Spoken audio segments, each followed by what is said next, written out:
Mitahan na sa Cebu City Police Office ang upat ka mga lalaki nga nalambigit sa hazing nga misangpot sa kamatayon ni Ronel Baguio usa ka marine engineering student sa University of Cebu METC. Gihulagway pulisan nga makatabang sa pagsulbad sa kaso, apan ang upat ka mga surrenderies limitado lang ang ilang gilwatang pamahayag.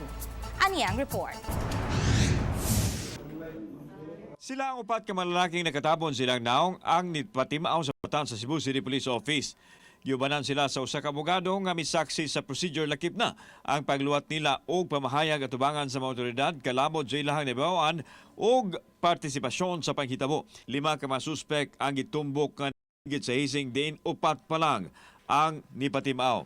Patod ni Police Colonel Ireneo Dalugdog, Cebu City Police Office Director, nga dako og natampo sa pagtahan sa upat ka mga lalaki ang pakiglambigit sa kapulisan sa personalidad sa mga frat group. I would like to commend the effort, the follow-up investigation na ginagawa ng Station 11 led by Police Major Jonathan Bithoben Taneo together with the Chief IDMU, Police Lieutenant Colonel Attorney Maria Teresa Makatangay. Giklaro usab sa opisyal nga makagawas ra ang upat ka mga lalaki human sa proseso sanglit dili man sila arestado. Gikinahanglan nga masubay ang proseso pinaagi sa pagsangat daan sa kasong kalapasan sa anti-hazing law o kung makit-an sa piskalya nga adunay probable cause diha pa kini ipasaka ang reklamo ngadto sa korte nga mao'y mo-issue og warrant of arrest. We will determine what is their